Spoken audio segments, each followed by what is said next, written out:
Let's do this. You know what's funny, Jazz? You're on the first episode of Keep It a Stack. How does that feel? It's a privilege. It's an honor, to be honest. It's It's so funny. Where I came up with this idea of Keep It a Stack was I had a vision of the world being a little bit more authentic and transparent. I'm a person where you start to recognize how people move, especially in the trading industry, especially in the industry that you're a part of. There's a lack of authenticity when it comes to it because I believe people don't want to show the truth behind the trading. Mhm. Um, it's a little bit more marketable. It's a little bit more. It's almost trendy, and there's a Yeah. lot of factors that go into it. But just to give context for people who are watching in, this is Miss Jasmine Sims, a master of the craft when it comes to binary options specifically. But don't fool you that she is very knowledgeable in other financial industries as well, different financial markets such as forex, such as crypto stocks as well. But she decided to focalize herself and her knowledge towards binary, where she offers mentorship at a high level to those who are serious, to those who are actually looking to learn the skill of binary option trading. That is something that she specializes in. She's traveled around the world, the country, been sitting in different various podcasts herself, and just been able to live in a beautiful life. And now she's finally back home after a lot of traveling. So today, I'm truly esteemed to have this, not only just her, but just to begin this amazing journey of Keep It a Stack. Just as she's the first person to keep it a stack. So, uh, this is awesome. This is super exciting. How do you feel, Jazz? Like finally being home, like what's going through your head? Just the fact that you're back home. I don't want to say I feel like myself again, but it's just like I can finally unwind and like be weird and just like just do everything that I do like in the comfort of like my home. And you said being weird. Yeah. That's pretty funny. You know what? Yeah, we always want to be home at some point. We always want to find an opportunity where we can just be a little bit quirky, a little bit weird. You know Right. how we always. I was reading in a book actually talking about personalities, where it's talked about that we as people, we will show the world two different versions of ourselves: the version that we have at home and the version that we decide to give the world outside. And so Right. I'm completely with you. At points you just want to be at home and you just want to be quirky, you want to be a little bit weird. So It's that, and then also like when I'm at home, I'm like reserved. I cut on my documentary, listen to a little I like just being to myself. And it's like when I'm elsewhere, it's just like, hi, my name is Jasmine. I do binary options. I also it's just I can finally just be a human and not like a business person like 24/7. So does that suck sometimes? That you have to put on this, like, kind of this different mask because you trade. Is there like that mask you kind of have to wear and know what mask you're wearing because there's a trader? Like, is that something that you've experienced or that you have to do at um times? I would say to a certain extent, I wouldn't say like, oh, like it's a what do they call it? Like multiple personality thing. I wouldn't say it's like that, but it is like, like just being in the comfort of my home or like running errands, like I'm not saying I'm gonna look raggedy, but I can, just like be more comfortable. It's like if I'm out traveling or like speaking at an event or like just trying to get some clientele and network, it's like I have to like put myself at such a high standard, which I mean I do anyways, but you know what I'm saying? Like when you're meeting new people and stuff, you want to be very presentable. So it's just like it's good to have kind of a break from that, if that makes sense. Yeah, it's a chance to not be your true authentic self. It's almost Mhm. like we get a little bit of this fear that we can't do that because we trade. Like we Mhm. have to keep this, I wouldn't say a persona, but we have to continue this perspective that I need you Mhm. to look at me as this person, because if you don't, you won't respect me. Or as a trader, we run into the idea of like we get so consumed in the industry, whether it's motivation, whether it's YouTube videos, whether it's academies, whatever we just mentorship, whatever we decide to do, we we almost kind of get rid of this human element that, Mhm. oh, all traders look like this. You go on social media and it's kind of two different sides of trading. There's the trader that always has this a dark aesthetic picture. When you go on social media and it's always they got the dark car, in the Mhm. dark room, and then you see some slim girl, whatever, half naked, and then Yeah. a whole bunch of money sitting on a desk with a cigar and a chart pulled up. Like Yeah. that. That's the idea of what trading is, and then Right. people try to conform themselves to that reality where they go into things like monk mode, or they do 75 hard challenges, and it's like Mhm. they listen to kind of that dark motivation. And I'm not saying there's dark motivation, but when you look at the aesthetic of the motivation, it's always dark. It's always Mhm. this solo, oh, you're the lone wolf, you have to fight this thing by yourself. And it's almost like you that's what trading in the industry of trading has now become. It's this dark, and you're alone, and you have to be by yourself. But on the Mhm. opposite end, what doesn't get advertised a lot, which I think you can agree, that it's really not that dark. It's not a dark thing to do. It can be It's very not. colorful. It can be very beautiful. You don't have to do it alone. It's not a lone wolf race. It is okay having a mentor. It is okay being mentored. It is okay being with a group. It is perfectly fine to do that, because the case use scenario of trading and then investing, like everybody uses it differently. So Right. like what for you, I would think it almost be harder because you're a woman as well. If you don't mind diving into that and your experiences of like coming up in the trading industry, what were some things that you saw from a female perspective that might be something that we don't hear about a lot? Honestly, like when I first got into trading, maybe like 5 years ago, there were like females who would trade and like were in the MLMs or whatever, but it was mainly like a male dominated like space at the time. And I feel like it still is. Even like just browsing social media, looking for people to like, network with, collab with. There aren't that many females that trade, especially binary options. Like I don't think I've ever come across like a person like in Dallas or in America that trades binary that's a female. I'm sure they're out there, but I just haven't ran into any. Um, so at first it was a bit intimidating because it's just like, oh, like society, they don't think like women can do much, like especially like in the finance type space or whatever. So it's like it was a bit intimidating, but now it's kind of just like I've rolled with the punches or whatever. It's not bad. I don't know. That's all I can say. How did you deal with it? Like how did you well, because like you made a very powerful statement that in the finance world women are not still considered trustworthy, I would say, in their Yeah. knowledge base. It's not that they can't get in the industry. The Mhm. industry's wide open now, Mhm. thanks to lots of effort, right? The Yeah. industry's wide open for everybody. But Mhm. there's still this hovering persona. There's this hovering ideal and perspective of we're still males can still kind of sit at the table. So how did you break through that? Like what were some things that you either decided, you either told yourself and went, you know what, or just said, you know what, this I'm going to run up this bag with or without you. What was that moment? What walk me through that? Walk us through that. So for me personally, I knew like trading was gonna be hard. I knew I wanted to do like my own type of mentorship thing where like it's not an MLM. Like I don't bash MLM. It just wasn't for me. I know it wasn't for a lot of people. I know some people who are in it that like are doing amazing. But for me, it was just like, oh, like I know this is gonna be hard, but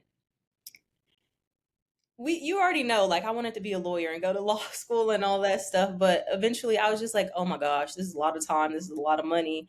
I don't want to work for anyone. So that was really my thing. Like I knew I wanted to like wake up whenever I want to wake up, make money like from the comfort of my home. And so I was like, if I really like want to do that, like this is what is going to get me there. So it was more so, I'm just going to have to do whatever it takes. Obviously that's ethically, right. But I was like, we got to get this paper. We got to do it.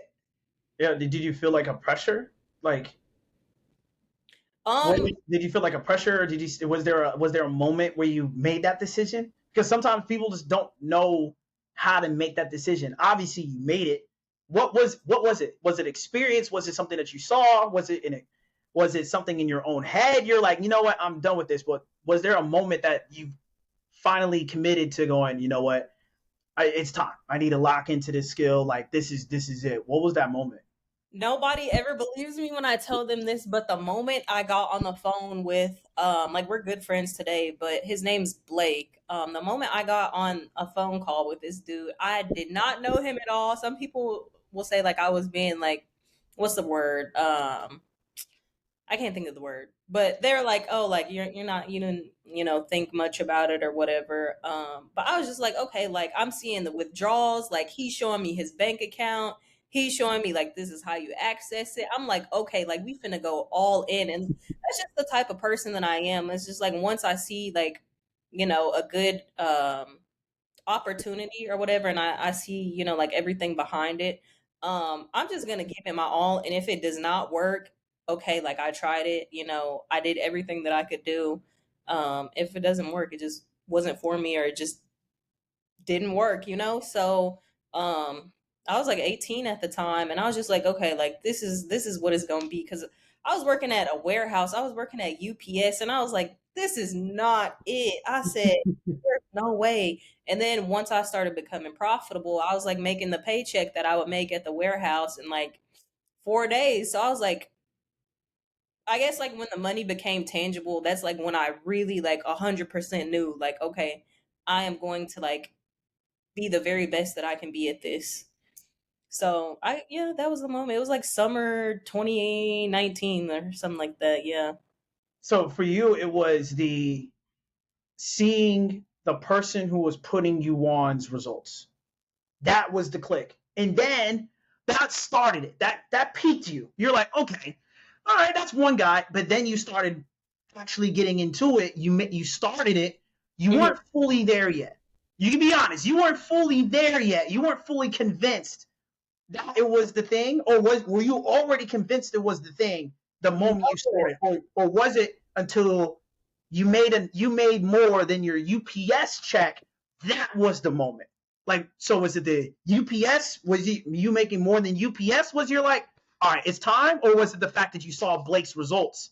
That was your like, To be honest, the result his results were just okay, like it was just like a bonus, like an extra confirmation. But once I was, being told like, what it could do possibly do for me, how I can access this, when I can do it, where I can do it from, stuff like that, I was already sold, to be honest. Like we were on a call for like 45 minutes, and he was like, yeah, just let me know if you need some time, I'll be here. I was like, no, like where do I sign up? Like take my money now. So um honestly, it just felt right. I can't explain it. It just felt right. yeah. And was it? Did you see in comparison to what you do now versus where you were then? What was the was was trading when you first started a means to get you out of UPS, or was it just purely just to make more income?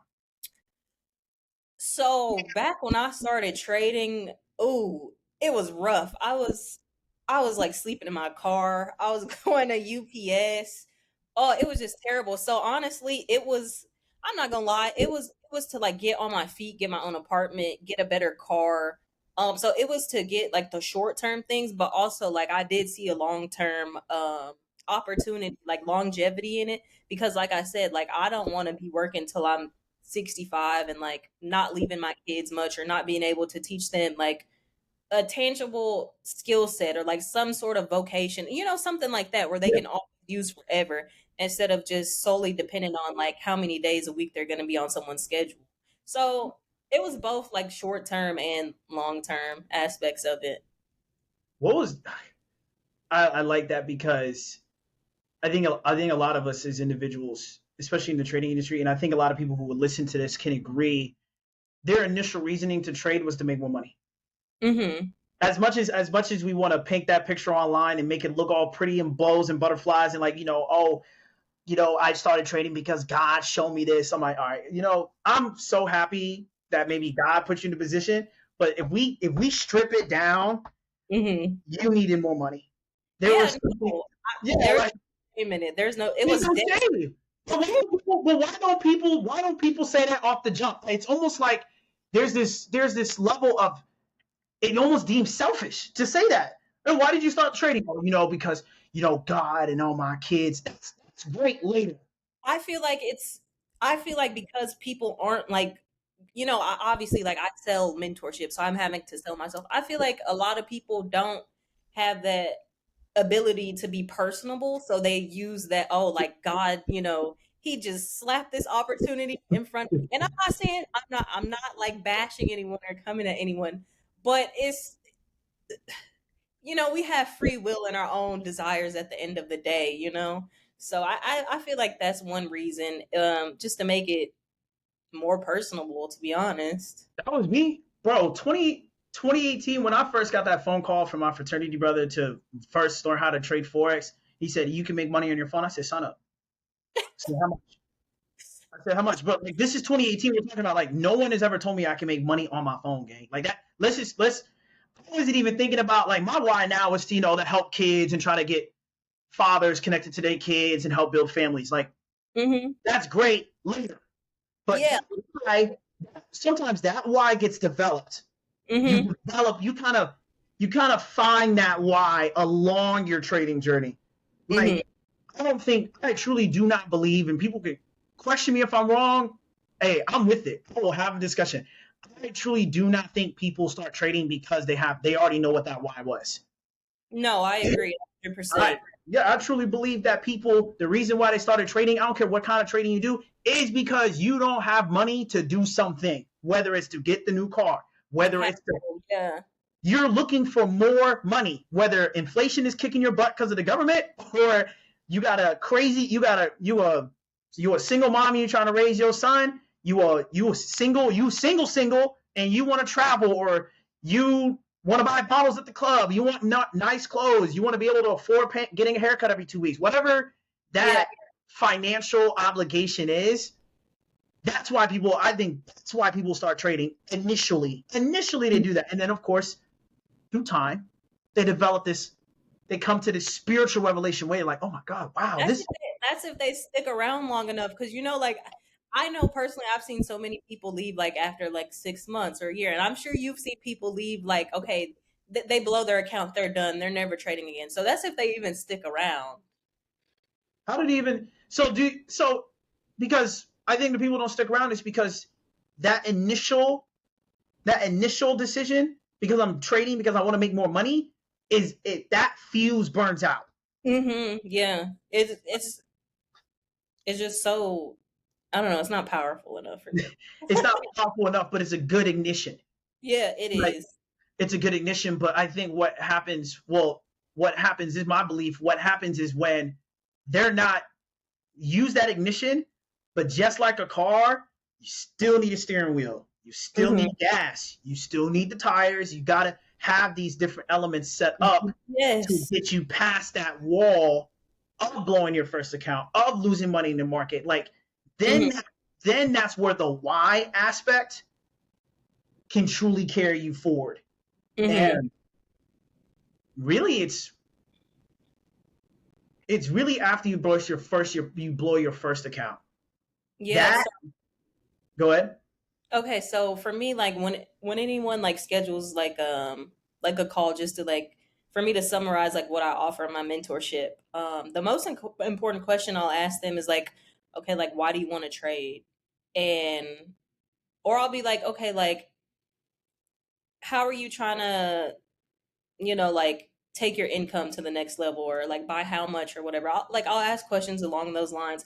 If someone says, "Oh, like, how much money can I make in a week or in a month?" Or they say, if it's just like not like long term, like, I'll just tell them like right away, like, I don't think you're a good fit for my program, because I used to, like, if especially when I first started like offering mentorship, I just wanted clients, like, I wanted bread, I wanted to teach people, I love teaching people, but I like quickly realized, like, at the end of the day, it's like stressing me out, because I actually love teaching the skill set more than I do like enjoy taking their money, but obviously I'm not going to do it for free. And so it's just like when I'm dealing with those people where they're like, okay, like, I want to make $10,000, deposit 500 in 7 days. It's like, I mean, if I wanted to, I probably could do it, but that's just too much like of a burden. It's like you're trying to get rich overnight, and that's like not what, that's not the foundation of like why I started mentorship. Well, because that rich overnight ideal is based off of a financial obligation that person is trying to meet, whether they tell you or not. There's a Yeah, financial purchase that they're trying to achieve, whether it's, oh, I want to make $10,000. Okay, why do you actually need $10,000? Is it mhm, because you want to travel? Is it because you want to buy a car? Is it to get custody of your kid back? Like, what is that? You didn't just pull $10,000 out of your behind. Like, we, right. we always, there's a conscious decision that we all make. I know my financial coach talks about the financial independence number, the FIN number, your financial independence number, of how much money do you need in total to live off of. And Mhm. like, for some people, I think mine was like 2.5 million, for example. But I don't think somebody just whipping $10,000 out of their behind and saying, "I just want to make $10,000." Okay, there's more to this story. But again, it comes down to the sustenance of why you need that $10,000 is not strong enough. And Right. because that sustenance is not strong enough, it's going to be easily stripped away when it goes through when you got to go through the grind. It's going to easily get stripped away layer by layer by layer by layer. And now, and that's why I love trading, because it will strip down the layers of your core values. Like, I Hmm. tell you as your mentor, you don't have to tell them as your mentor. Your history page will tell you. Your history page will definitely tell you For where sure. your morals lie. For example, do you get out of trades early? Do you get in trades too prematurely? Do you, if you get out of trades early, that means you maybe lack patience, or lack of trust in yourself. If you Hmm. get into a trade too quickly, you're naturally a little bit more, I wouldn't say aggressive, but you lack in patience. There's a level of impatience somewhere in your life that's not, it has nothing to do with this trading, but yet you make impulsive decisions outside of the market, and so now you're in the market and you make impulsive decisions, but then you blame the market, not yourself, for making that impulsive decision. Exactly. Like for me, it was revenge trading. Like 4 or 5 years ago, boy. Oh no, you got to run me my money back. So I'm doubling, tripling up, and I was just like, oh, I'm sick of making redeposits or whatever. So. Yeah. How did you develop your mind to do that? How did you? Because we've been talking about various different pitfalls that beginner traders run into. Like, that's kind of the theme we're running in. These pitfalls that Hmm. beginner traders run into: revenge trading, exiting a trade prematurely, exiting a trade too early, not really letting your winners win, but you're not letting your losers truly lose. Like, you let your losers lose, but not your winners win. Hmm. For Jazz, how did you develop your mind to battle those beginner trader things, because you've been doing this for the past 4 to 5 years, heading into I think your 6th year, right, of truly giving this thing your all.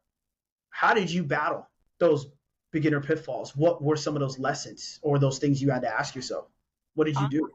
Honestly, I feel like once you're like sick and tired of being sick and tired, you just gonna like do whatever it takes to just like not go back to that. So when I first started trading, for me, like I said, I was like making a redeposit, just like I had the money back then, and I told you like I was already struggling, like living in my car, working at this hot ass warehouse. So it was like, okay, like I keep like I'm trying to get myself out of this situation, yet I keep on not executing like the plan thoroughly, and I'm having to work harder at this job that I'm trying to get away from. So it's like I call myself taking steps forward by like trying to learn how to trade, but like once I'm like trying to learn how to trade, like look what I'm doing, like I'm now like 10 steps behind. So it was just at that moment I was like, okay, like girl, we got to sit down and really like think about what we doing. So Was it? it Is was it? at that. No, go ahead.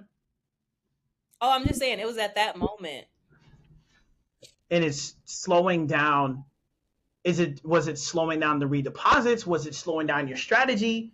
Was it, what did you think? Was it the strategy? Was it the pressure of you being in your car? Was it the fact that you were so sick and tired that you wanted to get out of that sick and tired feeling quicker?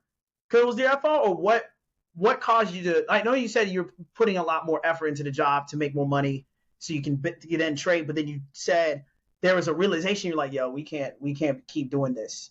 Hmm. We can't. We can't. To be honest, I think it was a mixture of all of those things. And it just really came down to me I feel like a lot of the time, like people aren't really real with themselves, and like I was like, okay, yeah, like I'm being real with myself, but it's just like, no, we need to pull back a few more layers. Like, why are you doing this? Like, okay, like you're tired of like living in your car, like you want your own apartment, like you're tired of working in this warehouse, and it's like sometimes like having those tough conversations with yourself, like I mean, like in a way, it sounds crazy, but it's kind of like embarrassing to have these conversations with yourself, even though they're like much needed. So it's just like once I was comfortable enough with doing that, with myself, that's when I began to like, in a sense, like take off with things. So you had to have that one on one talk. You had to have that. Okay, all right, Jazz. This is obviously making money is the end game, but the way we're doing it right now is we are burning ourselves out so much. I Hmm. also I would agree with the external pressures that we face in life will cause us to make decisions not when we're not truly ready for them, but we Hmm. don't want to be left behind. And I wouldn't even say FOMO, like the fear of missing out. I wouldn't even say of FOMO. I'll make a new term. It's the fear of being left out, Yeah, and we'll call that what fear FOMO, fear of missing out, fear of being left out, FOBLO, Fablo. Pablo, Pablo, fear of Yeah, being left out, where yeah. it's you're 19 and sleeping in your car at a warehouse. No, I was 18 at the time. Oh, you're 18. Okay, so you're 18 years old in your car working at a warehouse. Hmm. Probably other 18-year-olds are not working at a warehouse. Other 18-year-olds at the time, they got a car, but they at least have somewhere to stay. And so Hmm. you're like, man, I'm 18 and I don't have X, Y, and Z things by 18. It was a mixture of that, and also like even now I'm 23 now. Like I said, like when I was 18, 19, I said when I'm 23, I'm gonna be living in Japan. I'm gonna be, having all of these things. This gonna look like this, and it's just like for me, especially like I still kind of have it bad, but it's just like I'm more realistic now. But back then, I was like, okay, like we need to have this much money in the bank by the end of that year. We need to have this, that, and the third. And in a sense, they were like extremely unrealistic goals. But it's just like having that pressure on myself was good and bad. I think back then it was more so bad, but whatever. You mean you hear? Yeah. And so you mean you hear because something else changed where I think what you've did, and you correct me if I'm wrong here, is you channeled your frustration of your current situation differently. Where Hmm. instead of you beating yourself up or channeling that frustration onto yourself, you figured out a system. You Hmm. found a system that worked. So after you had that hard conversation, walk us through that system. What was the what if you can remember when you're 18? What was your day like? So you got up. Were you trading in the morning when before you went to the warehouse? Like, what was your? How did you balance? I'm not even gonna say balance because I don't. I truly don't believe in balance. Nothing's really balanced. It's how we manage. I think it's the management of our workload is never balanced, but it's the ability to manage workload. So I don't truly believe there's a balance. I believe there's a skill of managing your workload, Hmm. and it looks balanced, but it's actuality is not really balanced. But you're giving 100% to the things at the time they've been allotted for. So if you remember when you're 18, what was that day? Like we're talking post Jazz sitting in her car going, sis, what the hell are we doing? To okay, I think we found something that works. What was it? What walk us through that day? If you it was a typical day, if you I remember. I know at the warehouse I can't remember the times, but I know it was like midday, so like maybe like 3 or 4 in the afternoon to like 10, 11 at night, and sometimes I would work doubles. So once I had this conversation with myself, I'm like, okay, like we're not gonna work doubles every day, no, but we gonna start working some doubles so I can get some more bread. Like when I do make deposits, it could be a nicer size or whatever. We're gonna come up with a plan when to trade. First of all, we're gonna use demo. We're actually gonna use demo. We're gonna practice on demo until like we officially have this.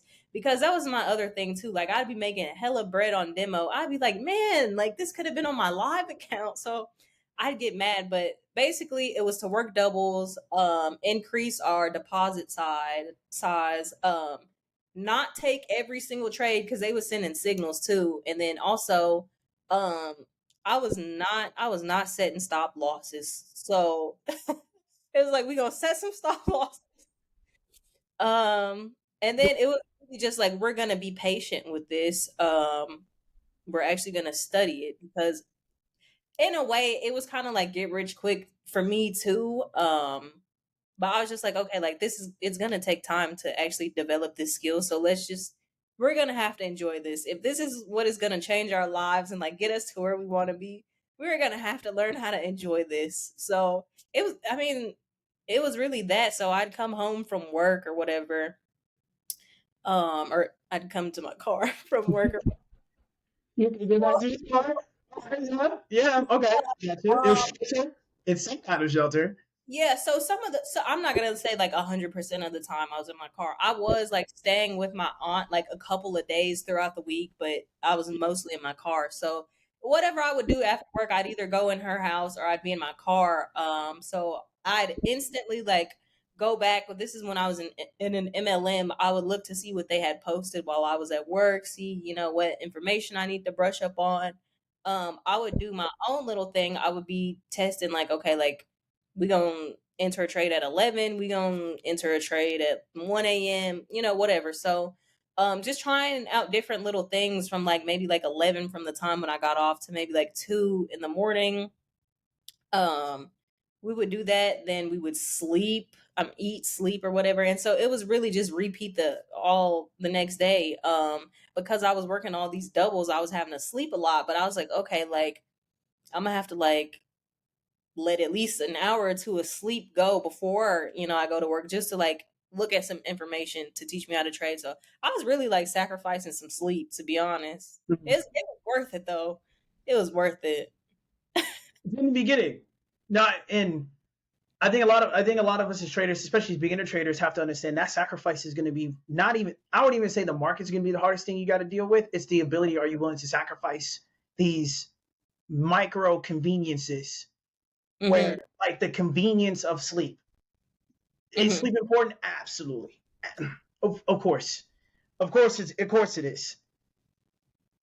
But at some point, you got to say, you know what. Today, this inconvenience of me being a little bit sleepy for the greater good of my future, the greater good of just being in a better position.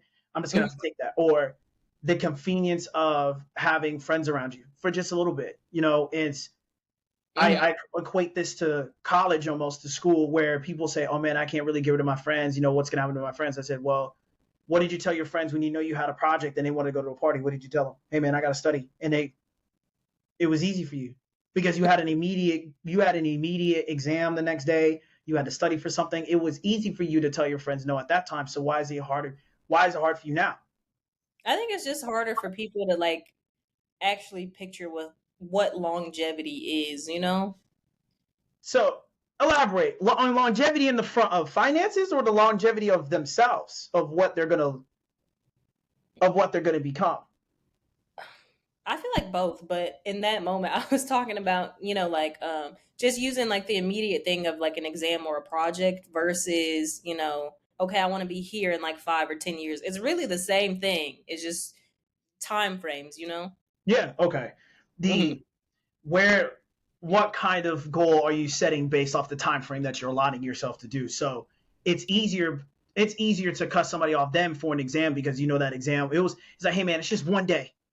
Like Hmm. once the exam is done, we can hang out, we go party after, because now I've focused my attention on this exam just to pass it, and then I know, then it's almost like the exam, we knew that the exam was a one-time thing. So it's easier for us to sacrifice if we call that one time, because I'm only going to have to do this thing one time, whether it's a Hmm. test or exam. But then when you get into life, life is not a one time. I mean, you get one life, but the situation of your car breaking down, the situation of your kid getting sick, the situation of you losing money in the market, the situation of dealing with inflation and the BS of the government, or family problems, or financial problems, or even your mental health problems, it's not a one time thing. So you Right. can't just study once for it. You have to Hmm. continuously keep studying for months, for days, for years, And sometimes that problem will never run away because it will just come in a new form.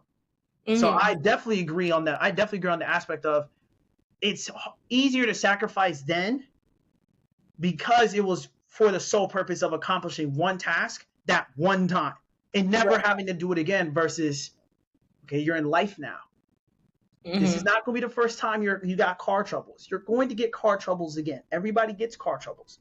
You Mm-hmm. want to have a child? Well, your child is going to poop his diapers not just one time. They're going to poop them over and over and over again. And so I think what people have to understand is when it comes to sacrificing, especially in trading, I wouldn't say sacrificing yourself. Sacrifice some time to create a system so that when the problem arises again, you now can leverage a system to get you out of that Mm-hmm. continuous problem. So I wanna dive at it. That segues into what Jazz's system. Because as a trader, I think one of the most important things that we can do in the very beginning that has nothing to do with finances is do we have a system or plan of action towards how we attack the market? How do we attack this skill? How do we make this in one of this is perfect because I had a mentee at one point. He explained to me that he didn't want to let trading consume his life. He felt that the skill of trading and being a part of a community and trading itself was going to consume him, and then he would lose his life because he's consuming this. If you don't mind, Jazz, what is Jazz's system? How did she incorporate trading to be a part of her life instead, as most people say, well, trading can become a burden of my life? What is that in your mind? Or how do you do that in your 5 years of being in the game? What is that now? To be honest, I think it's just, of course, I love trading or whatever, but I also love, like watching documentaries, hanging out with family. So just having like a good, for lack of better words, balance in your life or whatever, or like trading is not the only thing. Like you don't have to be at your computer all day. So I feel like just having hobbies or like being around family or friends or just honestly like I'm kind of like a loner. Like I have friends, but I enjoy like spending a lot of time with myself. So like I'll go like take myself to eat, just like doing different things to distract myself from trading, if that makes sense. Okay, yeah, it would have something outside of the charts that keep you going. Hmm. Because once you start diving into the skill, and this is I can only say this for people who actually give a damn about the skill. I'm not looking for people who are trying to make a quick flip. So this wouldn't apply to you. I'm talking to those who are looking to truly make this something that will work for them. Have a hobby outside of the market. Because I remember there was Yeah. a point in time. This was maybe like the first year I had started trading. I'm gonna just keep it a buck. I was probably like obsessed with trading at the time, not just the money, but just like, dude, like you can make money from your freaking phone. So like, Jazzy ain't gotta hold back on nothing. Say it as it is. Say it with your chest. This is what this is about. We don't know how to sugarcoat here. This is keeping it real. This is so keeping I was obsessed with trading like my first year because it's just like, oh my gosh, like I do not have to like go to work, hear somebody's mouth, like be told what to do for, money or whatever. So just like some of the friends that I had at the time, they're like, "Oh my gosh, girl, like please, shut like up. you just keep talking about trading. Like I'm glad you love it, but can we talk about something else?" So it's just it's like and that's how I was too. I was like, "Dude, like you just went to work today." I did. Yeah, and so it's just I feel like it was good to an extent to like just have them remind me that like, okay, like you don't want to do nothing else, like you don't want to talk about nothing else. But at the time, like it's easy for trading to like kind of like consume you. Again, not just because of the money, but I feel like it's more of a comfort thing. Like just being able to do it anywhere as long as you have some Wi-Fi or whatever. Um, just I don't know, just the comfort, just like using your brain and not having to like sweat or like work hard, for the money. So, I'm with you on the level of exception. I remember in 2018 when I first started. Mm-hmm. You couldn't tell me nothing for a solid 2.5 years. You can tell me nothing. Trading was it. And I will still say it to the day on the record. Trading is it. It still is today. Mm-hmm. You don't have to, you don't need a network marketing company or a financial guru to tell you that trading is the thing. Mm-hmm. You can just look at a politicians now. Nancy Pelosi has a 300, her net worth is 300 M's. Why? Because she knows how to invest. Mm-hmm. Or she just knows how to be in proper committees to know when to invest. Which Right. means that she has to be a part of a community. That means she has to be knowledgeable about the market some way. She has Yeah. to have some skill. But also that means we have to understand that she has to have a slight level of obsession to be that good enough to be able to accumulate $300 million. And let's just take it out of trading, for example. We all praise Tom Brady. We all praise LeBron James. We all praise Serena Williams. And then guess what's the biggest thing they talk about? They were all obsessed. Kobe Bryant. We Mm-hmm. literally gave him the nickname Mamba mentality. That is the definition of being obsessed. Mm-hmm. They were so obsessed with being the best that now when we look at them, we can idolize them now. But probably back then, they probably weren't hanging with their friends. Their friends No. probably didn't get it. Their Mm-hmm. family probably didn't get it. Maybe their mamas understood because Mm-hmm. that's what they've been doing since youth. But our friends, there's only a certain group of friends that truly understand where you're going. Mm-hmm. And that's those. Even with me, when I first started investing, like I had best friends, my two of my best friends, Danny and Austin. We were best friends from middle school, best friends from high school. Then when I started investing, we bumped heads. We just bumped heads. I Mm-hmm. still respect them brothers to this day. I probably bet you we still bump heads to this day. I still love them still to this day. But there was a period of time that we were not on good terms. Even as best friends, we were not on good terms.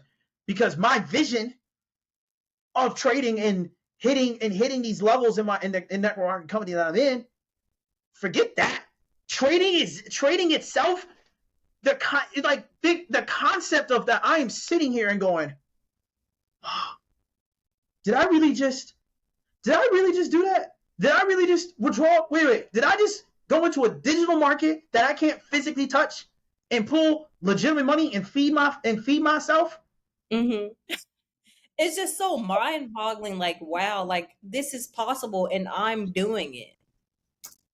And but for people, I think people have to get over the fact that just because you're associated with investing and associated with trading, or you're getting trading feeds and stuff like that, does not make you successful. You Oh, have to actually have to be inside. And I'm shaking my table way too much. I'm sorry. I did not think this was not stable at all. But anywho, the only way you can get that sense of euphoria is you have to do it. You have to get in the game. You just can't watch. Like, for example, like Jazz, me and you, we homies. Like, we good friends. But mm-hmm. I don't want to be rich by association to you. Oh yeah, of course. Okay, Jazz got a bag and I got a bag.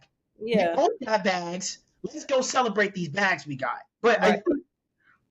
it's almost like people want to be attached to the money without getting the money because Mm-hmm. they don't want to put in that same level of work. That I will say this on record. If you want to get good at trading, you have to be obsessed with it. At some point, you will have to be obsessed with it. Nothing else for a little bit of time. This is where you can sacrifice. I say give somebody a solid 6 months to a year to being completely obsessed with this trading thing.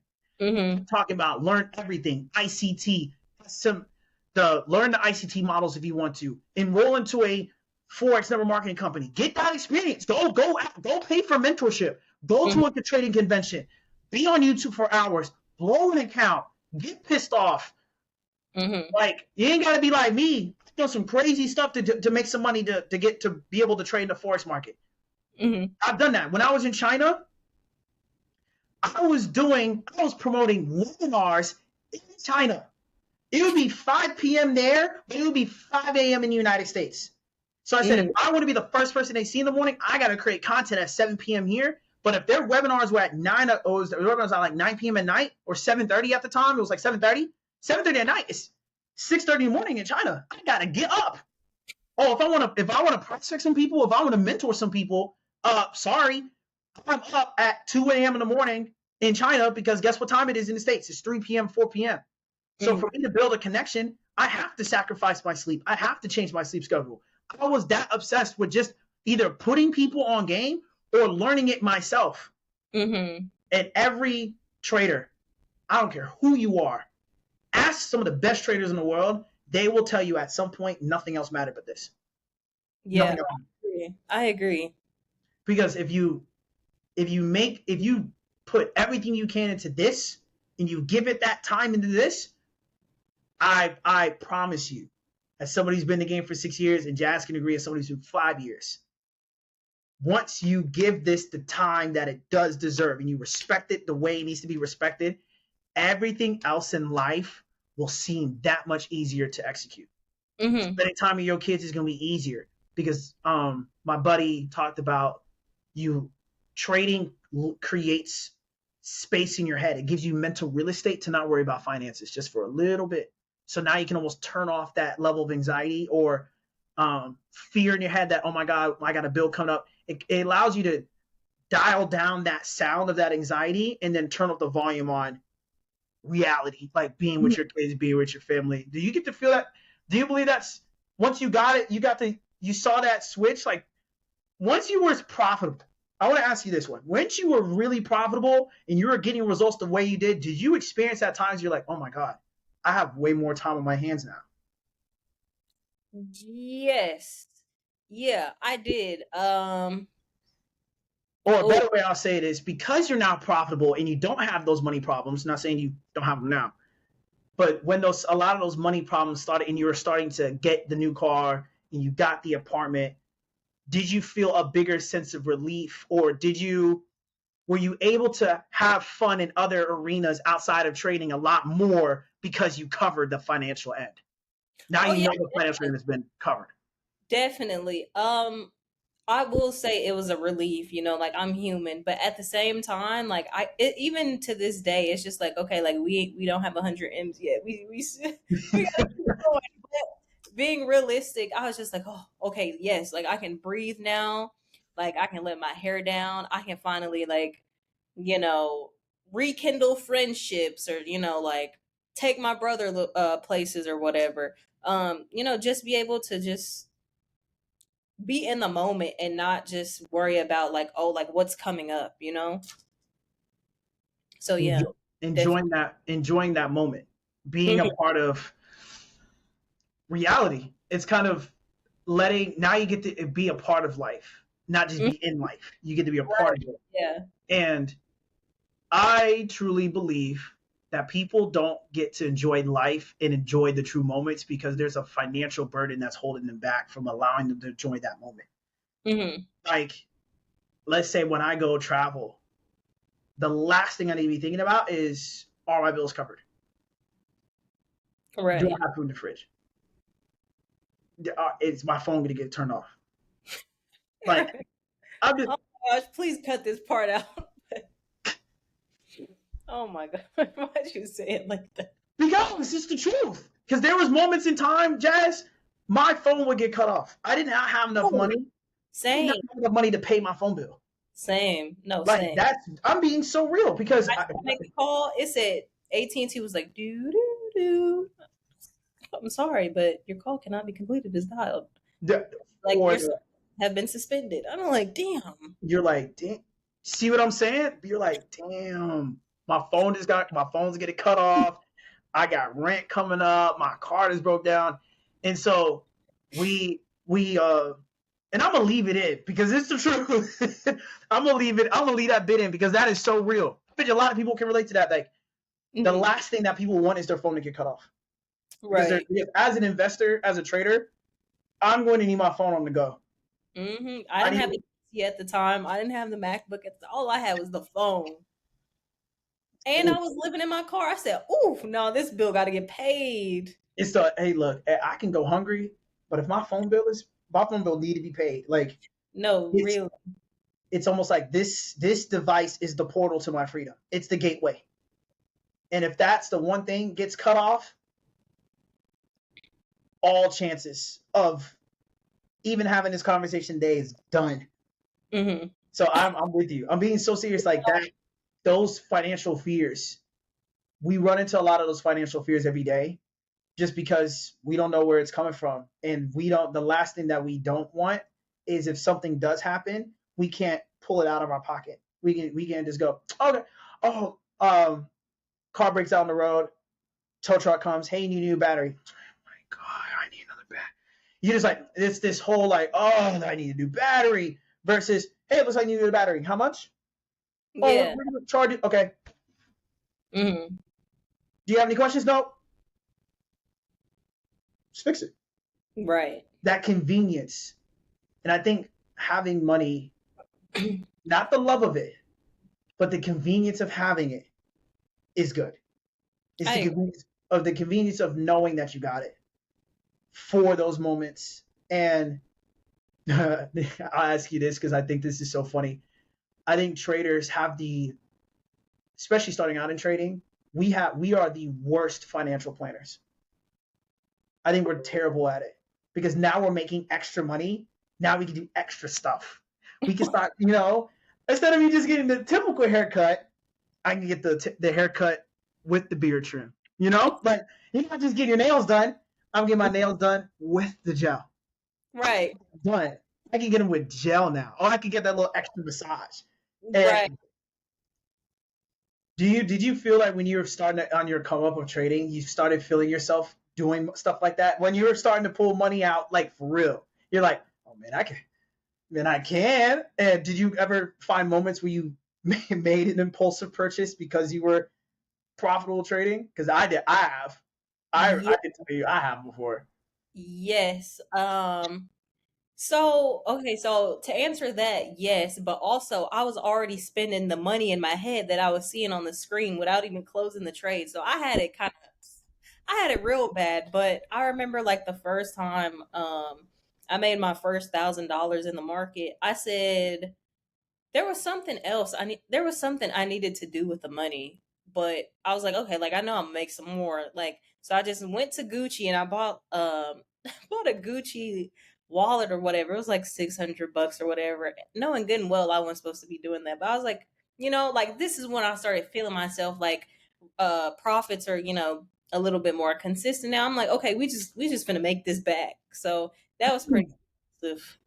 Oh, that mentality that we just gonna make this back. I remember buying my very first designer shoe, Hmm. and it was a pair of Burberry's Hmm. with like Burberry on it. Then I got in a car accident and they got stolen by the police. But You know, uh, you know what's crazy?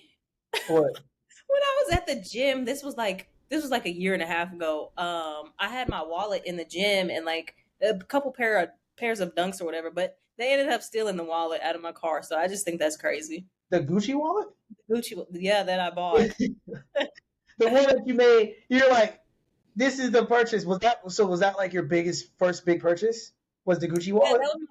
that was my first big purchase, and I was you could ask my dad because I still talk about it to this. It's just so sentimental. And like y'all just took this. Y'all don't know like the story behind it. Oh, I'm so sad still.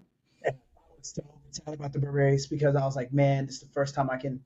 Well, I'm not gonna lie.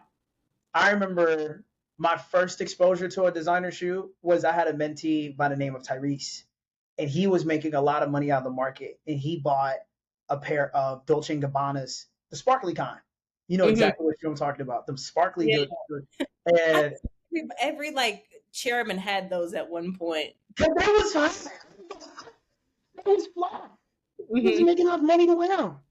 No, Hmm. I wasn't making enough money trading to wear them. I wasn't at that point. But I remember he had a pair, and I just remember asked him, "Can I wear them?" I Hmm. just needed that belief. So I put them on my face. I said, "Oh my god!" Like I can see why. Like I can see why people buy these shoes. Now, of course, looking back, I'm in that impulsive state, but that belief, and it was like my belief that trading was going to work in the beginning, like reverting back to what we talked about why we do this, was the material items. And I'm not Yeah, afraid to say that materialistically, I was motivated to make money in the market. It was because of the material of what I can buy. Like I remember my mentor always told me like go dream build. So what did I do? I went to the mall and I went to the designer mall and I was walking in there smelling the like Mhm. as crazy as it sounds, um, the smell of Macy's does not smell the same like a Saint Laurent store. They don't Right. smell the same. They like Saint Laurent has this high end smell. You're like, man, I like the smell in here. What? You want to Mm. get used to it. You want to stay. We want to stay associated to it as long as we can, even though we don't have the money. Because you said like it was so powerful that even I thought about it. It made me reflect at moments where I was already spending the money in my head that I saw on my screen, Mhm. but I didn't take profit yet. But I Yeah. didn't, I didn't secure the bag, but I'm like, oh, give me, ooh, I just made enough to buy me a Dior shirt, or, and then you're like, then you turn around and you don't take profit, and then you're like, oh, well, Now, now it went low. You still in profit, but now it's like half of what you. Eh. or it gets frustrating where you're in a situation where you're trading in the market and like you said, I want to go spend this money because man I've done this. I went out to the club once and bought a Mhm. bottle, but because I wouldn't even say cocky, I was so confident that tomorrow I can go in the market and make that money back again. Like I don't have to worry about it. The only way I beat that mentality though was stripping down those layers. Like okay, stepping back and going, okay, hold on. Why am I really doing this again? Is it Mhm. really to buy this bottle? Is it really to impress that girl on social media? Is it really to go travel? Or is it because you're looking for certain experiences that you can't have with the current financial situation that you're in? Mhm. And once I admitted to myself that I am chasing experiences and I need the money to chase those experiences, for whatever reason, looking at the market became a lot more calmer. Yeah. Right. Like it was there so much clarity. Like Mhm. I went from trading with a whole bunch of indicators to naked immediately. And Mhm. then I was like, you know what, man, just less is more. Right. And was that something similar for you as well, where you're like, hold on, I don't think I need to be spending this. I need to kind of strip down those layers of that why. Yeah, definitely. Like especially at the time that I got started trading, I just had so much going on. So for me, the motivation was definitely like the materialistic stuff, but it was also I was like, man, like I've been a shit on everybody. Like y'all got me messed up. I was like, y'all got me messed up. So watch this. Of course, I was doing it for myself, but like I was like, oh, like they finna hate me. So I was more so like doing it for like to be seen, I guess, to like in a way impress others by like, shitting on them or whatever. But like now, like I'm just trying to take some trips. I'm trying to get some property. I'm trying to like before I have some kids, I'm trying to make sure all my ducks in a row. So now it's just more about me and like my like future family and stuff like that. I don't care about like impressing nobody else. Yeah, but do you have? Is it hard for you to get over that? Like that transition from proving to somebody else to just proving it to yourself, was that hard for you? For me it was. It was very hard for me to finally say, dog, F them, bro. Who really cares right now? But there's that. I even was just kind of in my self-development journey. I had to ask that question of like, why do I want to prove them wrong so bad? Hmm. What is it? Is this the fact that you didn't want to say that, you just want to say that, haha, I'm right and you're wrong? Is that the case? But how did was it hard for you to get from that transition of proving it to others versus proving it to yourself, or was it pretty easy for you? Um, if my memory serves me correctly, it was more on the easier side, and I think one day I was just like, they really not even like paying no attention for real. Like they might look at my story like every now and then, but they not even like it's really like some type of paranoia going on in my head because they not like Jasmine. Where'd you get this outfit? Or like Jasmine, whatever. But like they were definitely stalking the page still, but it just wasn't to the extent that I was like thinking. It was really like an ego thing. So I was just like, girl, like let's just get on with life. Let's get on with life. They not Mhm. really paying attention. They're not. Mhm. If they were, well, they kind of are. Sometimes they are. but Mm-hmm. a lot of times we want to create the scenario that they are, because then the triumph will be that much bigger because now we have spectators. Right. We always want, and I'll relate this to a lot of movies, we want to feel like the champion. We want to feel like we beat somebody Mm-hmm. to to be triumphant in this journey of trading, in this Right. making money. Like I remember I remember making my first withdrawal. My mentor at the time, he told me to go buy food. I was like, bro, what? I remember buying full from Wendy's, and I'm like, that's not something to be super triumphant over. Yeah. But that was that humbling moment where, and I didn't listen to him back then. Like he told me an important lesson. He said there will become a point, Aaron, where these profits and withdrawals will be way bigger than the things you spend with it. Mm-hmm. It will be, it's a sense of relief, it's a sense of freedom, it's a sense of allowing yourself to be you, to be quirky, and then not having to worry about that a surprise was coming later. And I didn't get it then because at the time I was like, bro, what are you talking about? I'm gonna flex the hell out of the fact that I just bought food. What are you talking about? Like Mm-hmm. I was the kid. My phone ain't first when I went to dinner. Oh Promise. yeah, for sure. I'm not gonna lie, I still kind of do, but like it's definitely a lot less now. But starting off, who do you have the Mm-hmm. phone for me first? I Okay. wanted to I wanted to show growth. Mm-hmm. As Yeah. I've gotten older, the reason why I wanted to prove so many people wrong is because when you're in school, the metrics to prove that you're better than somebody was your grades, or that you had the fastest time on the track, or you're dating the hottest girl in class, whatever Mm-hmm. that was. Now you're an adult. Mm-hmm. What metric is there out there that shows you that you're progressing? So like for me, like my mom, she was a nurse, my dad's a lawyer. Like I have most of my family is like in some type of law enforcement or like in the medical field. So, to an extent, like they're pretty like prestigious jobs or whatever. And like I said, I wanted to be a lawyer, but like it's okay to change your mind and change, like your perspective on things. So for me, everyone was like, "Oh, like why aren't you going to college?" Like, like all of that. So for me, it's just like, okay, like I gotta really show y'all, like I don't need that no more. And the change in mind or the change in desire that I had, it's okay and it's gonna work. And eventually, I'm gonna make more money than the lawyer. You know what I'm saying? So it was just like proving them wrong in that aspect, Because you were surrounded by success already. right? So it's Yeah. like they like here. Am I, there's I really think they thought like because I wasn't gonna go to school or like do choose the career path that I wanted that I was gonna be a bum or like I was just like y'all think I'm gonna be a bum? No, I gotta show y'all. So Or it was you don't want to disappoint them. I was kind of like I wouldn't say I was rebellious, but like not disappointed. It's just me more so just like I don't know. I mean, okay, we'll go with that. We'll go with that. I can't find the words to describe it, but I guess I didn't want to disappoint them. Or well, you say it rebellious. It could be that there was a standard set in the family subconsciously because everybody was so successful, where your standard of success was not aligning with their standard of success non-verbally. No one verbally told you this is the standard of what we set for our family, but you felt the standard was there. So what not rebellious, but your standard for yourself was not aligning to what they had.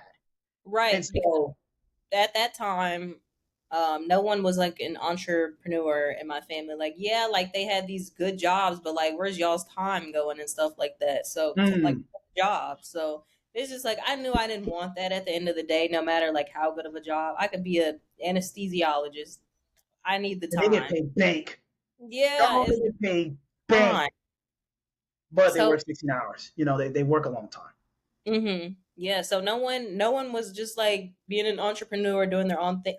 Like my mom, she does it now. I feel like I kind of inspired her in a sense because she wasn't thinking about that. But at the time, it was just go to work, come home to the kids. Like we may go on a cruise once a year or something like that. But it's just growing up as like as a minor, like you didn't see anything wrong with it, but like as you get around certain people or you start to do other things or just your desires change.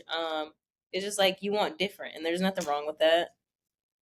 is you want different, but then we get put down for wanting different, whether it's Mm-hmm. family, whether it's friends, or even sometimes social media. We something that I even ran into when it comes to conversation with my mentees is because of who we follow online.